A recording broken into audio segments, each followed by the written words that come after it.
প্রবাসীদের কাতন এনটিভি অনুষ্ঠানটি NTV studio London কর্তৃক প্রচারিত। আপনারা যে যেখান থেকে দেখছেন আপনাদেরকে জানাচ্ছি শুভেচ্ছা অভিনন্দন। আসসালামু আলাইকুম ওয়া রাহমাতুল্লাহি ওয়া বারাকাতুহু। আপনারা জানেন যে প্রবাসীদের কাতন অনুষ্ঠানটি প্রবাসীদের সুখ দুঃখের কথা বলে থাকে। যেহেতু আমরা রিমিটেন্স দিয়ে দেশকে সহযোগিতা করে আসছি, আমাদের দেশ প্রবাসীদের রিমিটেন্সে চলছে, তাই আমাদের অনেক কিছু বলার আছে। আমরা স্থানীয় এবং আমরা লন্ডনের স্থানীয় এবং বাংলাদেশ বিষয়ের উপরে আমরা কথা বলে থাকি। তাই আজকে আমরা এখানে কথা বলার জন্য আমাদের যে তিনজন অতিথিকে নিয়ে আসছি, আমি পরিচয় করাই দিচ্ছি। আমার ডাইনে যিনি আছেন এমডি হাসনাত আল হাবিব, উনি vice president equal rights international UK and community leaders in Luton শাখার। আমার বাম পাশে যিনি আছেন উনি হল আহসান উদ্দিন, উনি councillor candidate conservative party Ilford area for Valentine wards থেকে উনি, এবং উনি অর্গানাইজিং সেক্রেটারি জিয়া পরিষদ ইউকে, পাশাপাশি উনি ইলফোর্ট বাংলাদেশ কমিউনিটি যে একটা লিডিং দিচ্ছেন সেটার একজন অ্যাডভাইজার কমিটির উনি একজন সদস্য।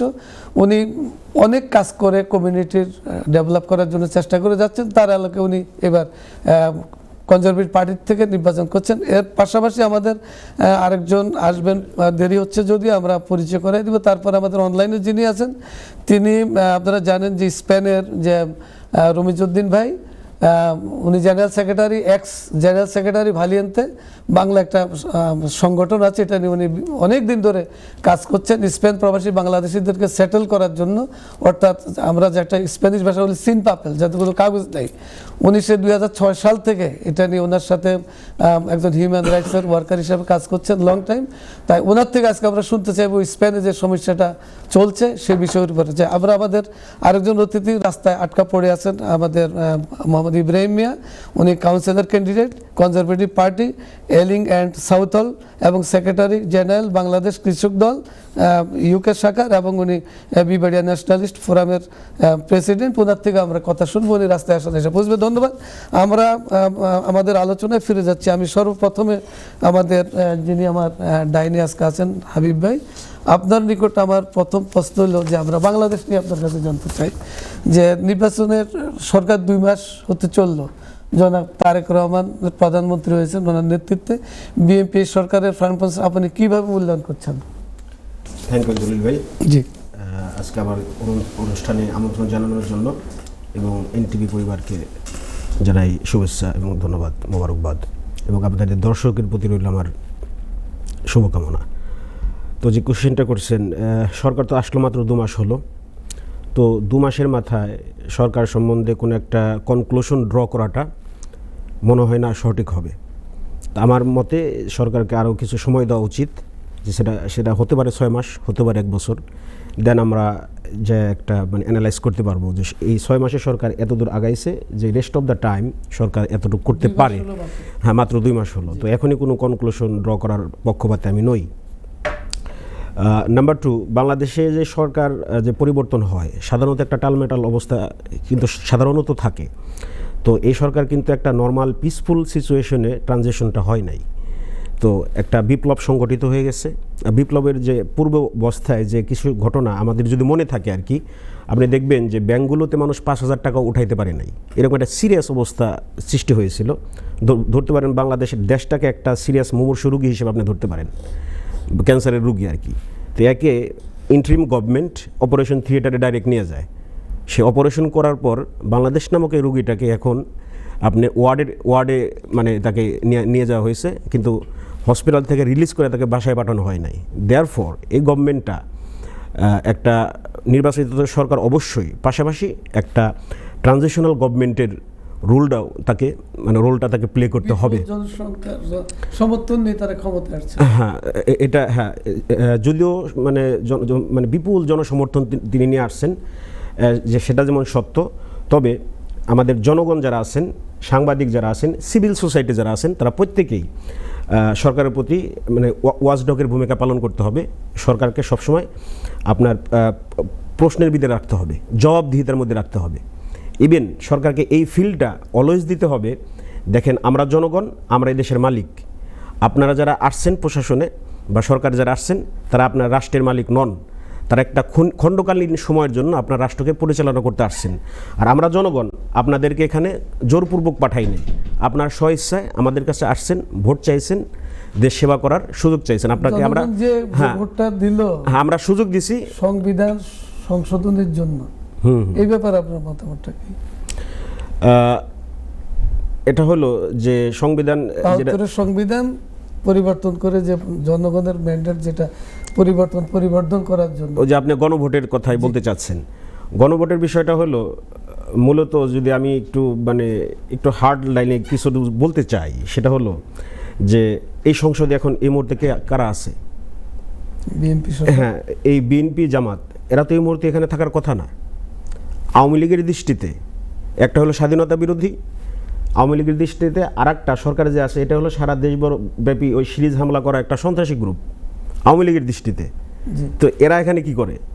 এরা কেউ থাকবো জেলে, কেউ থাকবো খালে, কেউ থাকবো বিলে, কেউ থাকবো আপনার গুম করে আয়না করে থাকবে, কেউ কারো ফাঁসি হয়ে যাবে, কেউ ফাঁসির জন্য ওয়েট করবে, কারো সম্পদ থাকা সত্ত্বেও অর্থনৈতিক অভাবে ঢাকায় এসে রিক্সা চালাবে। এই সিচুয়েশন থাকার কথা, কিন্তু এই মানুষগুলি সংসদে কীভাবে ঢুকলো? ঢোকার কারণ হলো জুলাই বিপ্লব। তো সেই জুলাই বিপ্লবের যে চাওয়া, যে কারণে আপনার আবু সাইদ জীবন দিয়েছে, মুগ্ধ জীবন দিয়েছে, ওয়াসিম জীবন দিয়েছে, সেই চাওয়াটাকে পূরণ করা এই সরকারের দায়িত্ব।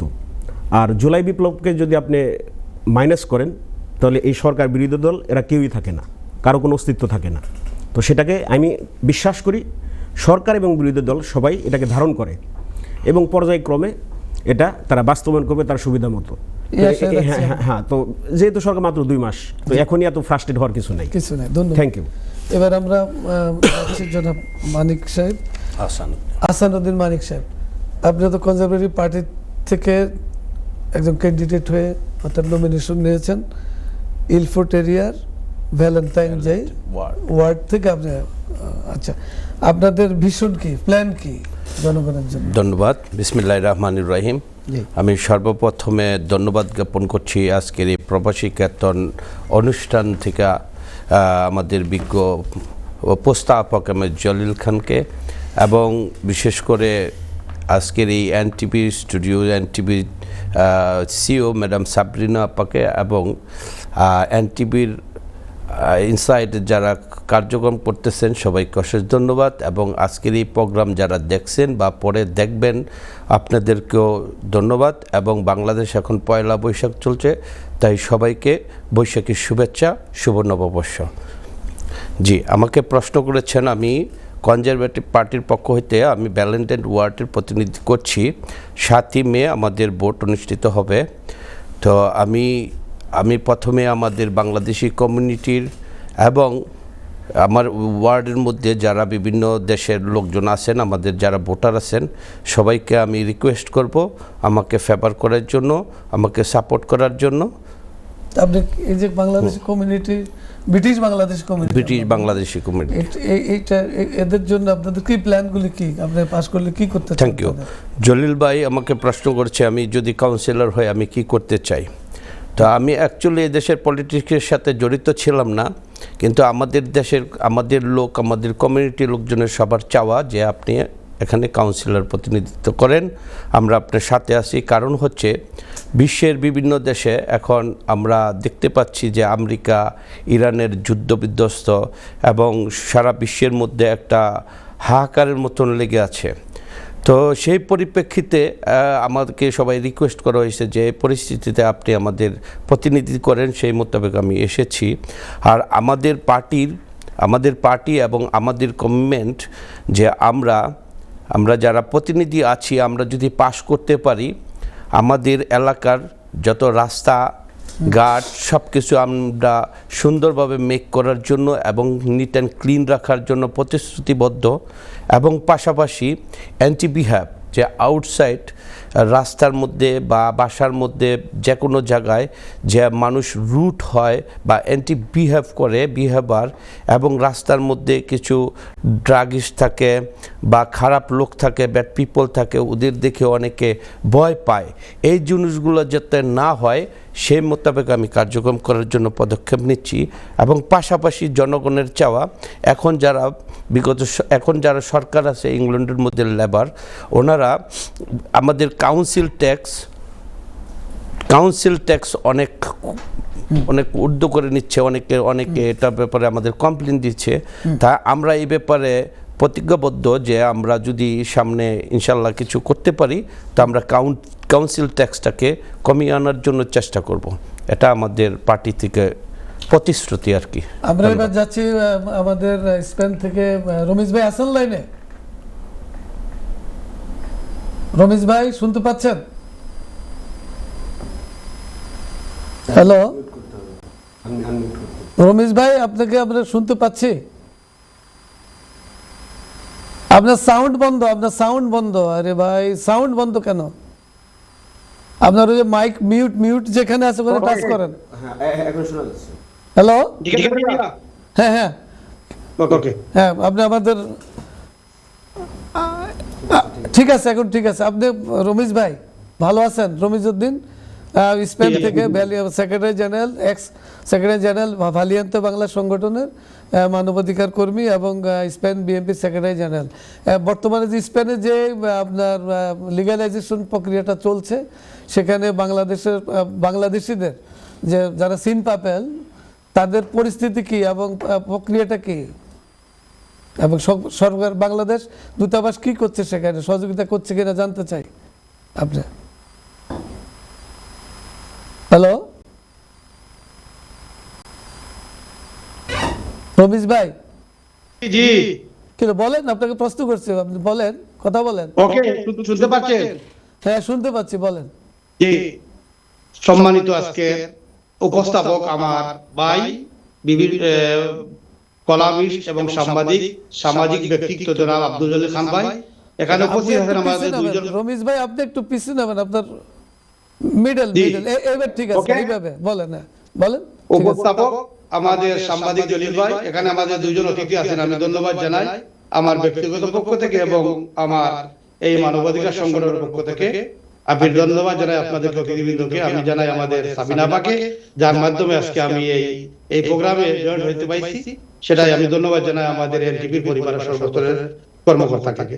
আমাদের জলিল ভাই যে কথাটা বলছেন আমাকে, বর্তমান বাংলাদেশের বর্তমানে স্পেনের যে প্রবাসী নিয়ে যে আমাদের যে একটা আনন্দ উৎসব, সেটাই আমরা দীর্ঘদিনের, যখন আমরা 2016 সালে আন্দোলন সংগ্রামের মধ্য দিয়ে প্রবাসীদের যারা অবৈধ প্রবাসী আছে তাদের জন্য আমাদের একটা অফিস করা হয়, যে আমাদের আজকের বর্তমানে যে বালিয়াতে বাংলা, সেটার মাধ্যমে দিয়ে আমরা এই বর্তমান সরকার, স্পেন সরকারের কাছে আমাদের অনেক দাবি দেওয়া ছিল, অনেক ধরনের কন্ডিশন ছিল, সেটাই নিয়ে এর সাথে প্রথম আমাদের যে দাবি দেওয়া ছিল যে আমাদের প্রায় কয়েক লক্ষ বাংলাদেশি আছে, তাদেরকে বৈধতা দেওয়ার জন্য আমাদের মিটিং মিছিল আমরা সরকারের বিভিন্ন মন্ত্রণালয়, বিভিন্ন পর্যায়ক্রমে আমরা তাদের কাছে পৌঁছে দিতে পারছি। এখন আজকে আপনারা অত্যন্ত আনন্দিত হবেন যে দীর্ঘ 2005-এর পর থেকে 2025-26 সাল পর্যন্ত, আজকে 25 বছর পর এই বাংলাদেশিরা এবং এখানে অবৈধ 5 লক্ষ বাংলাদেশি সহ আফ্রিকা, এশিয়া, লাতিন আমেরিকার সব মানুষ এই সুযোগ পাচ্ছেন প্রায় 20 বছর পরে। সেটাই আমাদের অত্যন্ত খুশি, অত্যন্ত আনন্দিত। আমাদের বাংলাদেশিরা আলহামদুলিল্লাহ প্রায় এশিয়া প্রায় 5 লক্ষ প্রবাসীরা এখানে বৈধতা পাবে। আমাদের বর্তমান অবস্থা বেশ ভালো, কিন্তু দুই একটা কন্ডিশন আছে, যেটা বিভিন্ন রেড ক্রস এবং বিভিন্ন মানবাধিকার সংগঠন থেকে তাদের কাগজ সংগ্রহ করে জমা দেওয়ার জন্য বর্তমান স্পেন সরকার আগামী সোমবার 20 তারিখের মধ্যে থেকে আমরা আমাদের এই যে প্রবাসী বাংলাদেশের কাগজ জমা দিতে পারবে। তাই আমরা মোটামুটি কিছু জায়গায় আমাদের প্রবাসী বাংলাদেশিরা এগুলা নিয়ে ও কার্যক্রম চালিয়ে গেছে এবং যাচ্ছেন, এবং আমরা কাগজগুলো প্রসেসিং করার জন্য আমাদের বিভিন্ন উকিলের অফিসে নিয়ে আমাদের প্রবাসী বাংলাদেশে যাচ্ছে। বর্তমান অবস্থা বেশ ভালো। আর আমাদের সাংবাদিক জলিল ভাই যেগুলো বলছে যে বাংলাদেশ দূতাবাস, যে আমাদের বিভিন্ন সময় আমরা বিভিন্নভাবে আমাদের দূতাবাসের সাথে যোগাযোগ করেছি। কিছুদিন আগে আপনারা জানেন আমাদের সরকার মাত্র 2 মাস হয়েছে সময়, তো আমরা আমাদের সরকারকে, পররাষ্ট্র মন্ত্রণালয়, আমাদের সরকারের প্রধান মাননীয় প্রধানমন্ত্রী জনাব তারেক রহমানের সাহেবের কাছে চিঠি দিয়েছি এবং পররাষ্ট্র মন্ত্রণালয়, স্বরাষ্ট্র মন্ত্রণালয়ের মাধ্যমে এই অল্প দিনের মধ্যে যেভাবে পুলিশ ক্লিয়ারেন্স অনলাইনে যেটা নজিরবিহীন, ইতিহাসের পাতায় জলিল ভাই আপনি ছিলেন ইউরোপে, আপনারা যারা ইউরোপে ছিলেন, 1 সপ্তাহ 10 দিন 15 দিনের মধ্যে যেভাবে পুলিশ ক্লিয়ারেন্স খালেদা যে পুলিশ ক্লিয়ারেন্সটা পাস করে দিয়েছিল আবার একটা কি বেগম খালেদা জিয়া 2005 সালে প্রধানমন্ত্রী ছিলেন, সেই সমস্যাটা ছিল, উনি সলভ করছেন। এবার তারেক রহমান ইনশাআল্লাহ সলভ করতেছে। পদে দেওয়া হচ্ছে, আমি কখনো কল্পনা করতে পারি না প্রবাসী বাংলাদেশিরা কখনো কি এগুলা বুঝতে পারে না যে এত সহজে আমাদের এই পুলিশ ক্লিয়ারেন্স আমাদের হাতে আসবে এবং অনলাইনের মধ্যে শুধু এই স্পেনের প্রবাসীর জন্য অনলাইন খোলা ছিল, বাংলাদেশের প্রতিটি মন্ত্রণালয় ওগুলা বলা দেওয়া হয়েছিল যে আমাদের এই প্রবাসী স্পেনের জন্য কোনো ধরনের কোনো ঝামেলা ছাড়া, কোনো ধরনের সমস্যা ছাড়া আপনারা অনলাইনে এই পুলিশ ক্লিয়ারেন্স দেওয়ার জন্য আমার সরকার এগুলা নিয়ে অনেক সহযোগিতা করেছেন। আমাদের বাংলাদেশ দূতাবাস তারাও আমাদেরকে সহযোগিতা করেছে। ধন্যবাদ। আপনার কাছে আমরা আবার ফিরে আসবো। এবার আমরা যাচ্ছি আমাদের সেই অনেক দূর থেকে আসছে আমাদের অতিথি, আমাদের জনাব মোহাম্মদ ইব্রাহিম মিয়া, উনি কাউন্সিলর ক্যান্ডিডেট। আমি একটু আগে বলছি, আবার বলছি, কনজারভেটিভ পার্টি এয়ারলিং অ্যান্ড সাউথ হল এবং সেক্রেটারি জেনারেল বাংলাদেশ কৃষক দল ইউকে এবং কনভেনার বিবাড়িয়া ন্যাশনালিস্ট ফোরাম ইউকে এবং সাউথ হল কমিউনিটি। আসসালামু আলাইকুম ইব্রাহিম ভাই। ওয়ালাইকুম আসসালাম জলিল ভাই, কেমন আছেন? আপনি? জি আলহামদুলিল্লাহ, আল্লাহ পাক লন্ডনের মতো জায়গায় অনেক আপনার কাছে জানতে চাচ্ছি, আপনি যে অর্থাৎ ইউকের যে 7 তারিখের যে আপনার স্থানীয় নির্বাচন, যেটা আমরা মেয়র বা কাউন্সিলর, আমাদের যেটাকে ইউনিয়ন কাউন্সিল বলে থেকে, এটা আমরা কাউন্সিল নির্বাচন, আপনার যে অংশ এলাকা আপনি দাঁড়াইছেন, স্ট্যান্ড করছেন, সেখানে আপনাদের কনজারভেটিভ পার্টির কি পরিস্থিতি এবং আপনাদের প্ল্যান কি? সাউথ হলে কতজন টোটাল বাংলাদেশ কমিউনিটির থেকে অংশগ্রহণ করছে? জি ধন্যবাদ জলিল ভাই এবং এনটিভির দর্শকরা, আপনারা যারা দেখছেন, আসসালামু আলাইকুম ওয়া রাহমাতুল্লাহি ওয়া বারাকাতুহু। আমি শাহ মোহাম্মদ ইব্রাহিম, আমি কনজারভেটিভ পার্টি থেকে এবার কাউন্সিলর ইলেকশন করতে যাচ্ছি। আপনারা জানেন যে Bangladesh conservative friends of Bangladesh থেকে আমাদের চেয়ারম্যান মাহফুজ আহমেদ উনি বলেছিলেন যে 70 জন বাংলাদেশি কনজারভেটিভ পার্টি থেকে পার্টিসিপেশন করছে। এর মধ্যে অন্যতম হচ্ছে আমাদের ইলিং সাউথ হল কনস্টিটিউয়েন্সি, যেটা সংসদীয় আসনে আমি চেয়ারম্যান শাহ মোহাম্মদ ইব্রাহিম। আমার আসনে অত্যন্ত গর্বের বিষয়, এখানে 26 জন আমাদের দেশি বিদেশি প্রার্থী, ইংলিশ 9 জন সহ, বাংলাদেশি রয়েছেন 14 জন। এর একমাত্র বিষয় হচ্ছে আমরা যারা নতুন বাংলাদেশিরা ওইখানে বসবাস করে যাচ্ছি। আপনারা জানেন যে সাউথ হল হচ্ছে একটা ইন্ডিয়ান অধ্যুষিত অঞ্চল, ওই এলাকাতে বাংলাদেশিদের বসবাস খুবই স্বল্প সময়ের। এখন এই গতবারও আমি এককভাবে ইলেকশন করেছিলাম, আমার সাথে কিছু বন্ধুরা রয়েছেন। এইবারে যে জমজমাট যে বিষয়গুলো, এইবার মানে একজাক তরুণ বলছেন আপনি 14 জন, তাদের যে জনসমর্থন রয়েছে এবং সবাই মিলে ঐক্যবদ্ধভাবে আমরা যেভাবে কাজ করে যাচ্ছি, আমরা এবার আশাবাদী যে অন্তত কয়েকজন আমরা কাউন্সিলে যাব এবং আমাদের যে প্রতিশ্রুতিগুলো হচ্ছে, আমরা বরাবরই আমরা যারা বাংলাদেশিরা রয়েছি এবং আমরা কিন্তু স্ট্রেটওয়ে, আমরা যেহেতু লেবার শ্রেণীর মানুষ, আমরা লেবারকে ভোট দিয়ে দিই, অটোমেটিকলি লেবারকে দিয়ে দিতাম। কিন্তু এইবার একটু ভিন্নতা, কারণ আমরা আমাদের ছেলে মেয়েরা বড় হচ্ছে, তারাও মানে গুড সাইড ব্যাড সাইড তারাও জানে যে কোন পার্টি কিভাবে চালাচ্ছে এই দেশ। আমাদের লোকাল যে ইলিং কাউন্সিলে লেবার রান করে, কিন্তু সাউথ হলের যে বিষয়টা, সাউথ হলকে আমাদের কাছ থেকে কন্টিনিউ তারা লেবারে ভোট নিয়ে যাচ্ছে, বাট ওইখানে অ্যান্টি সোশ্যাল বিহেভিয়ার সারা ইউকেতে, লন্ডনে যত ব্যান খাওয়া যত ড্রাগিস্ট আছে সব গিয়ে সাউথ হলে জমা হচ্ছে। ওইখানের যে কাউন্সিলর তারা গ্যারান্টির সাথে ভোট পেয়ে যায় লেবারে, এই জন্য তারা কোনো তোয়াক্কা করছে না। ওইখানে ময়লা স্তূপ হয়ে থাকে, সাপ্তাহিক কোনো ক্লিন থাকে না, সিসিটিভির লাইটগুলো সঠিকভাবে কাজ করে না, স্ট্রিট লাইটস কাজ করে না। এই জন্য আমরা বিভিন্ন ইস্যু নিয়ে, এবং আমি যেহেতু ব্রডওয়ে কাউন্সিলর, স্মল বিজনেসম্যানদের পক্ষ থেকেও আমি কাজ করে যাচ্ছি। হ্যাঁ, তবে একটা ইন্সপাইরেশনের বিষয় হচ্ছে এইবারের ইলেকশনে আমাদের প্রচুর সংখ্যক ইউরোপিয়ান ভাইয়েরা যারা ইউরোপ থেকে এসেছেন বা বিভিন্ন পার্টি থেকে পার্টিসিপেশন করছে। আমি বলবো না শুধু কনজারভেটিভকে আপনি ভোট করেন, যারাই বাংলাদেশিরা, আমি বাংলাদেশি চ্যানেলে যেহেতু বসা, আমি যেহেতু এনটিভিতে আসছি বাংলাদেশি চ্যানেল, আমি বলবো যারাই ইলেকশন করছেন বাংলাদেশিদেরকে আপনারা উৎসাহিত করেন। আপনারা সামগ্রিকভাবে সমগ্র বাংলাদেশিরা 7 তারিখের জন্য যার যার বারাতে ইলেকশন আছে, আপনারা ছুটি নিয়ে বাংলাদেশি ভাইদেরকে সহযোগিতা করে অন্তত কাউন্সিলের ভেতরে যদি আমার বাংলাদেশিরা থাকে, আমরা সব ধরনের সুযোগ সুবিধা পাবো। আমার সাউথ হলে কাউন্সিলের মধ্যে শুধু পাঞ্জাবি আর সোমালি এবং অন্য ভাষার বাসী দিয়ে কথা দিয়ে চলে, ওইখানে কিন্তু ইংলিশও বলতে হয় না, তাদের ভাষা দিলেই দরজা খুলে যায়। বাংলা ভাষার বাসীর মানুষের কোনো লোক এখানে চাকরিও করে না এই ইলিং সাউথ হলে। তো আমরা কিন্তু খুব নিপীড়িত ওই এলাকাতে। যদি আমাদের ছেলেমেয়েরা ভবিষ্যতে আমাদেরকে দেখে তারা ইন্সপায়ার্ড হবে, তবে হ্যাঁ কিছু কিছু সংখ্যক ভাইয়েরা অনেকেই জেলাসি করে যাচ্ছেন। আপনারা অনেক কাজ করতে হলে আমাদের পরবর্তী জেনারেশনদেরকে উৎসাহ করতে হলে এইখানে আমি মনে করি একটা প্ল্যাটফর্ম রয়েছে। আপনি যদি ভালো ইংলিশ বলতে পারেন ঠিক আছে, আমাকে জিজ্ঞেস করে অনেকে, যদিও আমরা ইংলিশের সাথেই বড় হয়েছি, इंग्लिश ব্যাপারে যে भाई इंडिया ने जिज्ञासा क्या क्या करोगे उधर, क्या करना है, इंग्लिश में बोलो हिंदी या उर्दू में बोलो, बोलते नहीं उर्दू में बोलो। तो इंग्लिश में बोलना है तो लिफलेट में लिखा है, अगर उर्दू में बोलना है मेरी तरफ से सुनो, बांग्ला যদি শুনতে চান বাংলায় বলতেছি। তো যে যেই ভাষায় পারে এই ভাষায় লিফলেট করছি আমরা, আরবি, সাউথ ইন্ডিয়ান, হিন্দি, উর্দু, বাংলা। তো why not Bengali people participating in the general local general election. তো এটা একটা ইন্সপাইরেশন আমাদের পরবর্তী প্রজন্মের জন্য। ইতিমধ্যে আমাদের দুইজন ইয়াংস্টার তারা মেম্বার হয়েছে, তারা খুবই ইন্সপায়ার্ড, তারা উৎসাহিত হয়েছে। তো এখন আশা করি আগামী ইলেকশনে আমাদের ইয়াংরা এগিয়ে আসবে, আমরা আমাদের আধা বাংলা ইংলিশ নিয়ে আমাদের কনফিডেন্স নিয়ে যাচ্ছি আমরা জি ইনশাআল্লাহ কথা।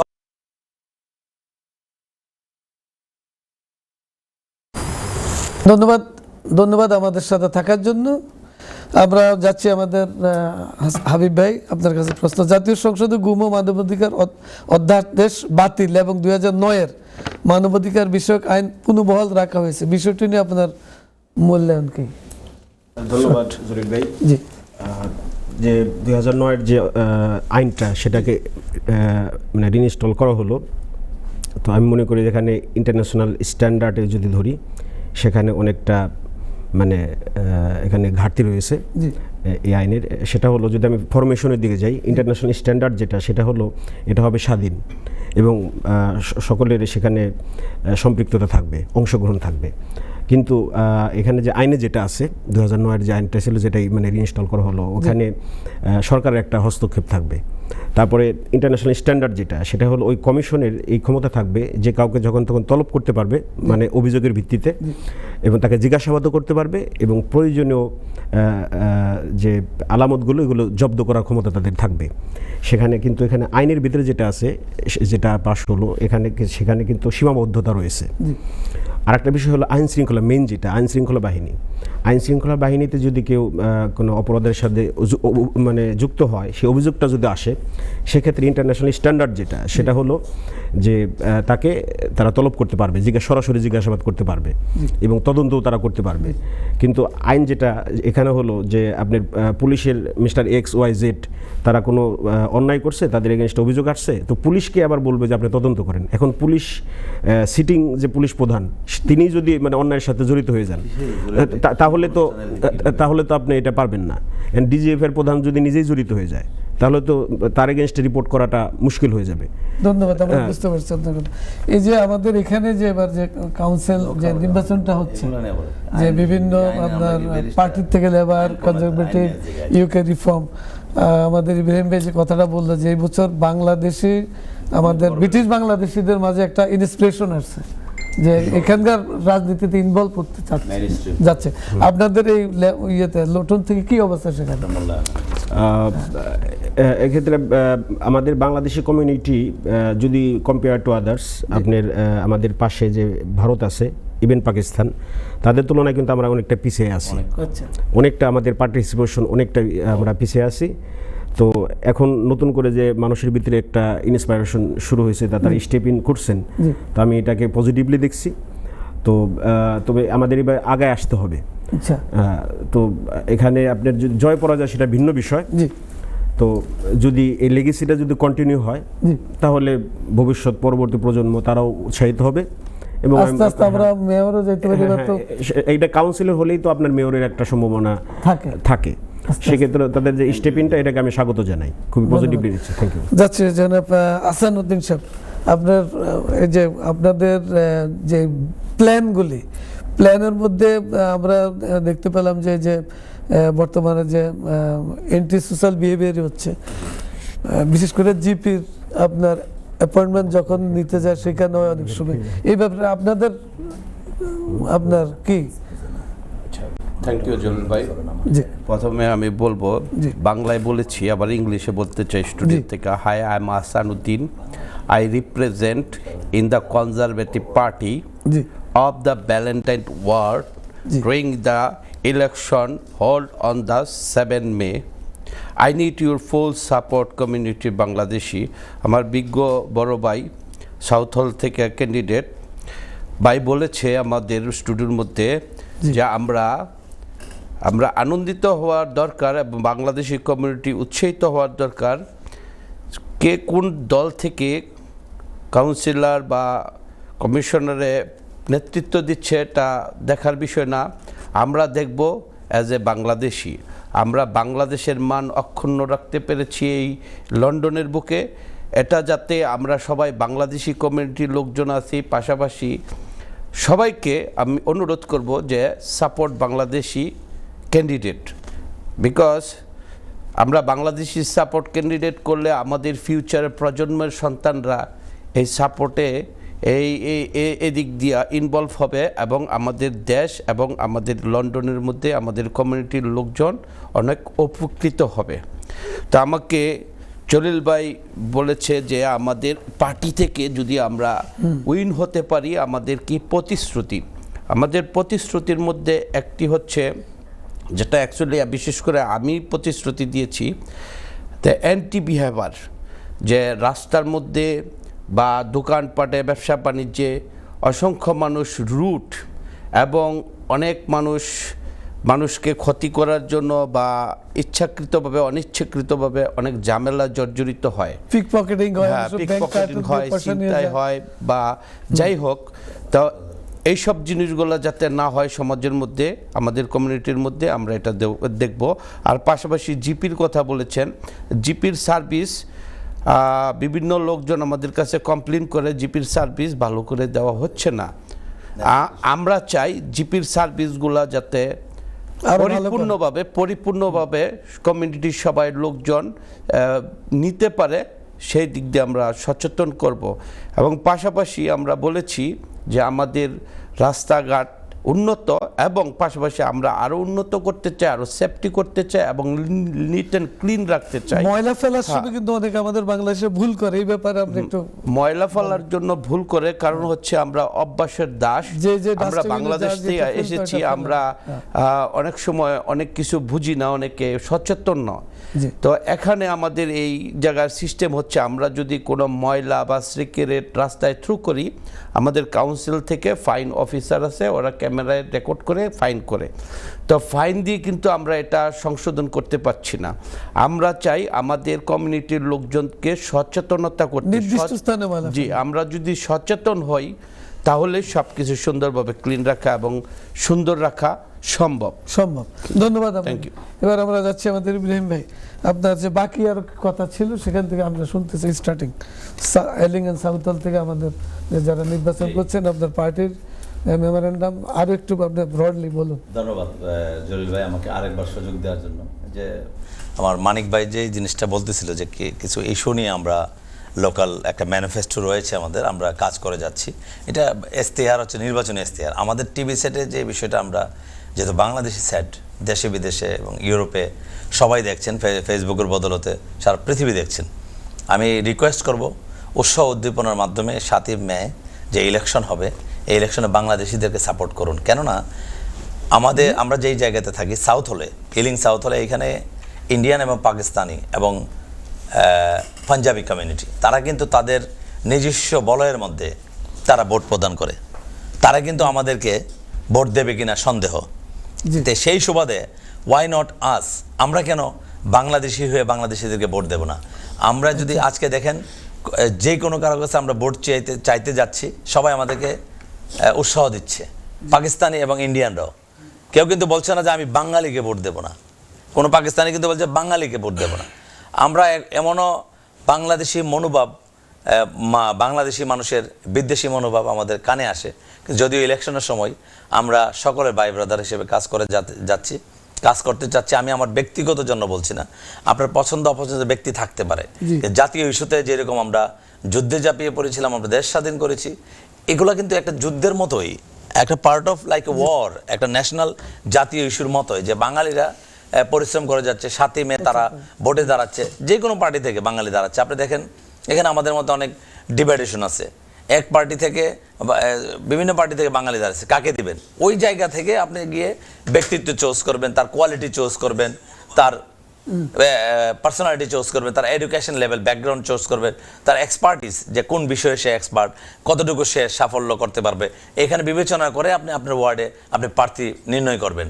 কারণ এখানে আরও বাঙালি আছে, আরও বাঙালি, আর যেখানে শুধুই বাঙালি, আমি বলবো আপনারা বাঙালিদের জন্য বাঙালি হয়ে কলকাতার বাঙালি বলেন, আর বাংলাদেশের বাঙালি বলেন, আর বাংলাদেশি বাঙালি বলেন, আর সিলেটি বাঙালি বলেন, আমরা সবাই একই প্ল্যাটফর্মের। বিদেশিদের কাছে আমরা কিন্তু মাইনরিটি।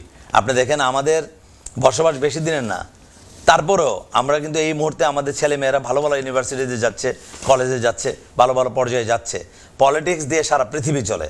পলিটিক্স মেইন স্ট্রিমের সাথে যদি আমাদের সন্তানরা সম্পৃক্ত হতে পারে, তাহলে নাগরিক সুবিধাগুলো আমরা খুব সুন্দরভাবে আমরা গ্রহণ করতে পারবো, আমরা পাবো, এই আমি আশাবাদ করছি। আপনারা আপনাদের সকলের উদার মন মানসিকতা নিয়ে আগামী 7ই মে চলে আসুন আমাদের প্রত্যেকে লোকাল এলাকার পোলে আমাদেরকে জয়যুক্ত করুন। আমি কনজারভেটিভ, আরেকজন লেবার, আরেকজন হোয়াট এভার ইট ইজ, বাংলাদেশিদেরকে ভোট করুন এলাকার সাথে। আমরা আবার ফিরে আসবো। আমরা এবার যাচ্ছি এই হাবিব ভাই, এখন আপনার লুটন এরিয়ার এই যে আমাদের এই নির্বাচনের মাধ্যম থেকে আমরা আশা করতে পারি ভবিষ্যতে আমাদের কমিউনিটিকে আরো অনেক দূরে এগিয়ে যাবে। লুটনের কি পরিস্থিতি? আমার যে লোকাল ওখানে নতুন বাংলাদেশের ওখানে মোটামুটি না অনেকদিন যাবতে আছে। আচ্ছা, সেখানে আমাদের লোকাল কাউন্সিলরও 4 জন না 5 জন এরকম ছিল। ভেরি গুড, মাশাআল্লাহ। তো একজন তো আপনার মানে মেয়র হয়েছে মাঝখানে, 4-5 বছর আগের ঘটনা। তো সেখানে একটা ভালো ইনভলভমেন্ট আছে। তো মানে লন্ডনের বাইরে মানে ওই লুটন এরিয়াতে বেশ ভালো স্ট্রং বাঙালি কমিউনিটি। এবং ভবিষ্যতে আমাদের প্রজন্ম আপনার মনে হয় কি আমাদের এই 7ই মে নির্বাচন প্রক্রিয়ার মাধ্যমে ব্রিটেনে বাংলাদেশ কমিউনিটিকে আরো এগিয়ে যাচ্ছে আপনার মনে হয়? আমি তো সেটা মনে করছি, বিকজ যথেষ্ট কারণও রয়েছে। এবার কিন্তু আপনার লেবার পার্টি থেকে মানে মনোনয়ন প্রত্যাশী কিন্তু বাংলাদেশি ছিল, এবং তাদেরকে আশ্বস্ত করা হয়েছে যে আগামীতে তাদেরকে মানে মনোনয়ন দেওয়া হবে। তো আমি আশা করছি যে হয়তোবা আমাদের কনস্টিটিউন্সি থেকে নেক্সট টাইম কোনো একজন বাঙালি মেম্বার অফ পার্লামেন্ট আসতে পারে না ইনশাআল্লাহ। ধন্যবাদ। আমরা এবার যাচ্ছি মানিক ভাই আপনার কাছে, যে বাংলাদেশ প্রক্রিয়ার একটু কথা জিজ্ঞেস করতেছি আপনাকে, যে বাংলাদেশের যে আমাদের যে বিএনপি যে একটা বিশাল জনসমর্থন নিয়ে সরকার গঠন করলো, তারেক রহমান প্রধানমন্ত্রী হলো, এখানে যে অর্থাৎ সাবেক অ্যাক্টিং গভর্নমেন্ট যারা ছিলেন তারা 117টা বিলের অধ্যাদেশ জারি করছিলেন, কিন্তু বিএনপি আসার পরে এগুলির থেকে 97টা পাস করছে, আর বাকিগুলি এখনো প্রক্রিয়াধীন স্পেন্ডিং এ আছে। এই ব্যাপারে আপনার মতামতটা কি? 1 মিনিট, এরপর আমরা আবার স্থানীয় রাজনীতিতে যাব। ধন্যবাদ জলিল ভাই। আপনি বাংলাদেশের ব্যাপারে আলোচনা করছেন, যেহেতু আমি একজন জাতীয়বাদী আদর্শের সৈনিক, তো আমাদের সবার আগে আমাদের বাংলাদেশ, ঠিক আছে, যা করব কাজ করব দেশ, সবার আগে বাংলাদেশ। তা আমাদের এখন বর্তমানে বাংলাদেশের প্রধানমন্ত্রী আমাদের নেতা জনাব তারেক রহমান আছেন। উনি অনেক বিজ্ঞ এবং অভিজ্ঞ। তো উনি মাত্র দেশ পরিচালনার দায়িত্ব নিয়েছেন, ওনাকে আমরা সবাই সহযোগিতা করি।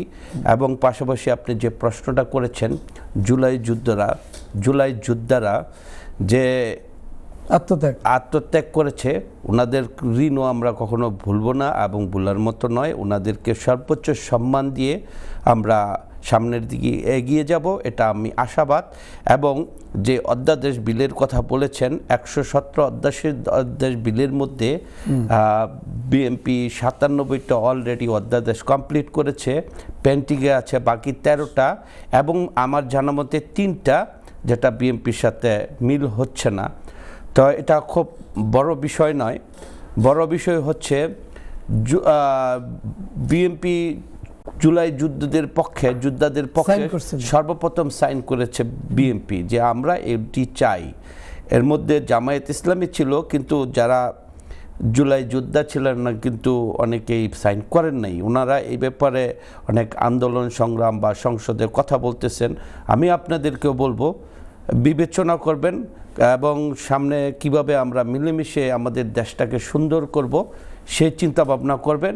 সবাই ভালো থাকবেন। তারেক থ্যাংক সব ইউ। কথা দিছে, এটা হ্যাঁ, করবে আর চাইছে। আমাদের লিডার তারুণের অহংকার, আমাদের প্রধানমন্ত্রী উনি যে কথা দেন এবং কথা দিয়েছেন আমরা জানি, উনি কথা মতন কথা রাখেন। বাস্তবায়ন করেন এবং রাখেন। ধন্যবাদ। এখন আপনি যে ইলফুট এরিয়া থেকে নমিনেশন নিয়ে কাজ করছেন জি। কনজারভেটিভ পার্টির, জি। সেখানে কি বাংলাদেশে এই পর্যন্ত কতজন আপনাদের, যে সাউথ হলে প্রায় 14 জন নমিনেশন নিয়েছে, আপনাদের এরিয়া কতজন?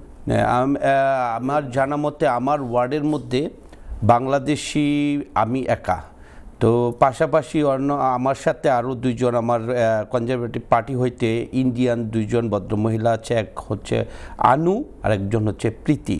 আর আমার সাথে কনজারভেটিভ এবং লেবারের প্রতিনিধি আছে। আর সব মিলায়ে আমরা 15 জন ক্যান্ডিডেট আছি আমাদের ওয়ার্ড থেকে। বাংলাদেশ বাংলাদেশ না, বাংলাদেশির মধ্যে অনলি ওয়ান আমি আমার জানা মতে, ঠিক আছে। অন্য সব অন্য আছে বাংলাদেশি, লেবার বা হ্যাঁ, ইউকে রিফর্ম যা এরকম নাই বাংলাদেশি আর কেউ? না অন্য ইয়ের মধ্যে আমি আমার জানা মতে নাই আমার ওয়ার্ডের মধ্যে। তো আমি অনেক লাকি, সেজন্য আমি সবার কাছে বলবো আপনারা এই সুযোগটা কেউ মিস করবেন না। আপনাদের প্রতিনিধি আপনারা নিজে বাছাই করে নেন, যেটা আপনাদের সবসময় বিপদ আপদ সামাজিকভাবে আপনারা কাজে লাগাতে পারবেন, ঠিক আছে। এটাই সবার কাছে অনুরোধ করব। এবং পাশাপাশি এনটিভিতে আমাদের আজকের এই সুযোগ করে দিয়েছে, আজকে আমরা নির্বাচনী ক্যাম্পিংয়ের মতন সবাইকে অনুরোধ করতে পারছি। বিশেষ এনটিভিকে ধন্যবাদ জানাচ্ছি। থ্যাংক আচ্ছা, ইউ। আমি ইব্রাহিম ভাইকে জানতে চাই, আজকে এই যে 7 তারিখের যে নির্বাচনটা হচ্ছে, তো এরপরে আপনার মেয়র যিনি হবেন সেই নির্বাচনটা কি এরপরে হবে নাকি? এরপরে হবে। এবং এই যারা কাউন্সিলর হবে, কাউন্সিলর ভোটে কি মেয়র হবে নাকি আবার মেয়র নির্বাচনটা এরকম জেনারেল নির্বাচন? এটা হচ্ছে প্রার্থী সিলেকশন হয় ভোটে, মানে অর্থাৎ পার্টির ভোটে। জি। পার্টির যারা মেম্বার আছে জি। তারা প্রার্থী সিলেকশন করে। আচ্ছা। প্রার্থী যখন কন্টেস্ট করে জি। তখন ওইটা পার্টির ভোটে হয়। আচ্ছা। যখন সিলেক্টেড হয়ে যায় এই পার্টি থেকে অমুক সিলেকশন হয়ে গেছে, তখন তারা আবার লেবার, লিবডেম, কনজারভেটিভ তারা জনগণের কাছে যেতে হয়। আচ্ছা। একদম সাধারণ নির্বাচন আমরা হয়। তো আমাদের শুধু টাওয়ার হামলেসে শুধু লুত্তুর ভাইকে আমরা মেয়র হিসেবে মনে একজন বাংলাদেশি। আপনি কি লন্ডন মেয়রের কথা বলতেছেন না বারো মেয়রের কথা বলতেছেন, কোনটা? না, আপনার 12 মেয়রের এক একটা কনস্টিটিউয়েন্সিতে এক এক রকম। এক রকম। আমাদের এটা হচ্ছে কাউন্সিলররা ভোট দিয়ে মেয়র বানায় জি। আমাদের কনস্টিটিউয়েন্সি। আর ইন্ডিপেন্ডেন্ট যে ওয়ার্ডগুলো আছে, যে বারাগুলো আছে, এই বারাগুলোতে তারা মেয়রের জন্য ফাইট করতে হয়, যেরকম ওয়াটফোর্ড, জি। আপনার হোয়াইট চ্যাপেল বা ওই যে রেড ব্রিজ, জি। এটা ইন্ডিপেন্ডেন্ট কিছু বারা তারা গভর্নমেন্টের কাছ থেকে তারা চেয়ে নেয় যে না আমরা মেয়রের উপরও ইলেকশন করব। জি। আর গতানুগতিকভাবে কিন্তু মেয়রের ইলেকশন করা লাগে না। এটা করা লাগে না। নর্মালি এটা আপনার ডেপুটি মেয়র হয়, কাউন্সিলররা ভোট দিয়ে তাদের নেতা চয়েস করে কে যাবে চেয়ারে, আচ্ছা। মেয়রের চেয়ারে, এরকমটা হয়। তবে তাহলে আমরা আশা করতে পারি যদি সাউথ হলে যেহেতু অনেক আমরা কাউন্সিলর হয়ে থাকি, তাহলে আশা করি যে আমাদের মধ্যে তাহলে থেকে অনেকে মেয়র হবে। আমাদের ইব্রাহিম ভাইকে আমরা আশা করি যেহেতু ইনশাআল্লাহ, এই ইনশাআল্লাহ। এলাকার আপনি আমি ওটা- আপনার ধন্যবাদ আপনাকে এই কমেন্টের জন্য। আমাদের এই যে পাশের বাড়া হচ্ছে হান্সলো, আচ্ছা, হান্সলোতে কিছুদিন আগে মারা গেছে আমাদের মুজিবুর রহমান জুনু ভাই, আমি ওনার আত্মার মাগফিরাত কামনা করতেছি। উনি কিন্তু মেয়র হয়ে গেছিল, উনি ডেপুটি মেয়র প্লাস মেয়রের দায়িত্বে ছিলেন। জি। এবং পাশের বাড়া হচ্ছে হ্যারোতে আমাদের এই যে সেলিম চৌধুরী বাঙালি, উনিও কিন্তু ডেপুটি মেয়র এবং মেয়রের দায়িত্ব পালন করেছেন। তো আশেপাশে কিন্তু আমাদের বাঙালিদের কর্তৃক মেয়রের টেস্টটা অন্য জাতিরা মানে আশা পাইছে। করি আমরা গোয়িং টু বি জি জি, এখন বর্তমানে শ্রীলঙ্কা জি। কিংবা ইন্ডিয়া কিংবা পাকিস্তান তাদের মেয়ররা থাকে। আর আমরা যদি বাঙালিরা যদি পাশ করতে পারি, এবার একটা চান্স কি জানেন, আমরা যারা সাউথল থেকে যে আমার যে কনস্টিটিউয়েন্সি, ওইটাতে 26 জনের মধ্যে 14 জনই কিন্তু বাংলাদেশি মানে ক্যান্ডিডেট। ধন্যবাদ। আমরা এবার যেহেতু আমাদের মানবাধিকার কর্মী, আমাদের thank you. ইকুয়াল রাইটস, যেহেতু এবার আন্তর্জাতিক একটা আমরা 2 মিনিট কথা বলতে চাই, যেটা হলো আমরা জানি যে পৃথিবীর 2টা ভাগ ব্যক্তি, আমাদের এখনো সময় আছে, যেহেতু আমাকে স্টুডিওতে বলছে আমরা একটু আলোচনা করি আন্তর্জাতিক। ইরান বনাম ইউএসএ ও ইসরায়েল যুদ্ধের সর্বশেষ পরিস্থিতি অনুযায়ী এখন একটা বিরতি চলছে কিন্তু আমরা দেখলাম, এবং পাকিস্তানের মধ্যস্থতায় আলোচনা চলছে, শেষ হয়েছে, আবারও কিন্তু আলোচনা বসার জন্য আবার মানে একটা দিন তারিখ হবে। আগামী দিনগুলোতে যুদ্ধটা কোন দিকে মোড় নিতে পারে, আপনি একজন মানবাধিকার কর্মী হিসেবে 2 মিনিট আমরা জানতে চাই। থ্যাংক ইউ জলিল ভাই। জি তো সর্বশেষ যেটা প্রথম তো আলোচনা ভেস্তে গেছে, তো জি। আসিফ মনির তার নাম, পাকিস্তানের সেনাপ্রধান, সেই মুহূর্তে আবার আপনার ইরানে গেছেন তিনি। তো যাই হোক, তুর্কিও বিষয়টা আলোচনা চালাচ্ছে। সৌদি আরব অলরেডি আপনার পূর্ব আপনি হ্যাঁ, আপনি বিষয়টা হলো যে সেকেন্ড ওয়ার্ল্ড ওয়ারের পর থেকে আমেরিকা যতগুলো জায়গায় সে মানে কনফ্লিক্টে জড়াইছে, জি কোথাও তার মানে উইনিং রেকর্ড নাই। আচ্ছা। তো এখন তাকে তো নাকি খত দিতেই হবে আমেরিকাকে। দেখার বিষয় সে কত আগে নাকি খতটা দেয়, আচ্ছা এটা হলো দেখার বিষয়। আর একটা বিষয় হলো যে ও যেটা করতে পারবে, এখানে আপনার ক্যাজুয়ালিটি বাড়াইতে পারবে, ইনফ্রাস্ট্রাকচার ধ্বংস করতে পারবে, আলটিমেটলি উইন করা সম্ভব না। আর একটা বিষয় মাঝখানে আসছিল, সেটা হলো যে বুটস অন দ্য গ্রাউন্ড। তো বুটস অন দ্য গ্রাউন্ডসে কোনো ধরনের কোনো আপনার বাস্তবতা সেখানে নাই, জি বিকজ সেখানে যদি একবার যায় সেখান থেকে ওদের রিটার্ন করার কোনো সুযোগ আছে বলে আমি মনে করি না সেখানে। আর এটা যত প্রলং হবে, জি। এর দ্বারা অর্থনৈতিক ক্রাইসিসটা সারা দেশেই বাড়তে থাকবে। আর এই ইসরায়েল কিন্তু মানে আপনার শুধু এই মানে না, ট্রাম্প না, তার আগের প্রেসিডেন্টদেরও কিন্তু পরিচিত করছিল, কিন্তু ওই ফাঁদে তারা কেউ পা দেয় নাই, জি। বাট ট্রাম্প সর্বশেষ পাটা দিয়ে দিছে। ধন্যবাদ। আমরা রমিজ ভাই কি আছেন নাকি? স্পেনের রমিজ ভাই আছেন লাইনে? জি ভাইয়া, আছি। যে আপনাকে জাস্ট 30 সেকেন্ড, কেমন লাগলো আপনি আজকে আমাদের এনটিভিতে আসার জন্য? একটা ধন্যবাদ দেয় আপনাকে। 30 সেকেন্ড কিন্তু বলুন। ধন্যবাদ জলিল ভাই। আলহামদুলিল্লাহ, আমাদের ওখানে অতিথিরা বাইরে আছেন, আমাদের বাংলাদেশি বাইরে আছেন, আমার অত্যন্ত ভালো লাগছে। আর আপনারা যে আমাকে কিছু বলার সুযোগ দিয়েছেন, আমি এনটিভি পরিবারের সর্বস্তরের দর্শক তাকে আমি ধন্যবাদ জানাই আমার জলিল ভাই। যে কোনো বিষয়ে ইনশাল্লাহ যদি আপনারা আগামীতে চান, স্পেনের বিভিন্ন ধরনের কার্যক্রম এবং বিভিন্ন ধরনের পরিস্থিতি নিয়ে আমরা আপনাদের সাথে আমরা সহযোগিতা করবো এবং মত প্রকাশ করব। আর বিশেষ করে আমি এনটিভি যারা আমরা ইউরোপে দেখছেন, যারা আমাদের এই নিউজগুলো দেখছেন, আমাদের যে এই কথাগুলো শুনছেন, আমি ধন্যবাদ জানাই। ইনশাআল্লাহ আগামী দিনে আমরা আমাদের সরকার ইউরোপের প্রত্যেকটি দেশে আমার সরকারের যে দূতাবাসগুলো আছে সেগুলো আমরা শক্তভাবে আমাদের দূতাবাসগুলো কাজ করব। এটা আমাদের সরকারের একটা মেসেজ আছে। আমরা যারা প্রবাসীরা যেখানে বিদেশের মাটিতে আছি, আমাদের সুযোগ, আমাদের সুবিধার জন্য, আমাদের পাসপোর্টের জন্য আমাদের সরকার সব কাজে কাজ করার জন্য বাধ্য। তাই আমি আগামী দিনে আমার প্রবাসী বাংলাদেশি ভাইদের বন্ধুদেরকে বলবো, আপনারা আমাদেরকে সহযোগিতা করবেন। আবার অন্য এক সময় আপনাকে নিয়ে আসবো। ধন্যবাদ ইনশাআল্লাহ। ধন্যবাদ সবাইকে। ধন্যবাদ আপনাকে। ইব্রাহিম ভাই, আন্তর্জাতিক পরিমণ্ডল আপনাকে 1 মিনিট সময় দেওয়া হয়। আমি আন্তর্জাতিকটা বলি না, শুনে আচ্ছা, বলেন। দেশিটা বলি। আন্তর্জাতিক উনি যেটা বলছে এটাই যে ট্রাম্প পরিচিত হয়ে গেছে ইসরায়েল কর্তৃক। আর এই যে এটার কাজই তো, আর ওয়েপন্স হচ্ছে তাদের main business, UK and America. গুগলে সার্চ করলে এই জন্য আমি চাচ্ছি কি জানেন, ওই যে আন্তর্জাতিকটা আমরা যেহেতু এত বিশারদ না, আমরা বিশেষজ্ঞ না, এটা বিষয়টা সাইডে থাকো। আমাদের লোকাল আপকামিং যে ইলেকশন, বাংলাদেশে যেটা সিরিয়াস একটা গর্বের জায়গা। এখানে আমি ওনার এলাকা থেকে মেয়র হয়েছে, এমপি হয়েছে। আপনি জানেন পাকিস্তানিদের প্রায় 30-এর অধিক এমপি, এবং তার প্রতি মন্ত্রণালয়ে কিন্তু আমাদের মাত্র 6 জন, মহিলা 4 জন। আমার এলাকাতে কিন্তু রূপা হক কিন্তু আমার এলাকাতে এমপি হয়, ইলিং থেকে। এই যেহেতু আমাদের চান্স আছে, আমাদের ছেলে মেয়েরা মিনিস্টার হবে, এই দেশের প্রাইম মিনিস্টার হবে একদিন।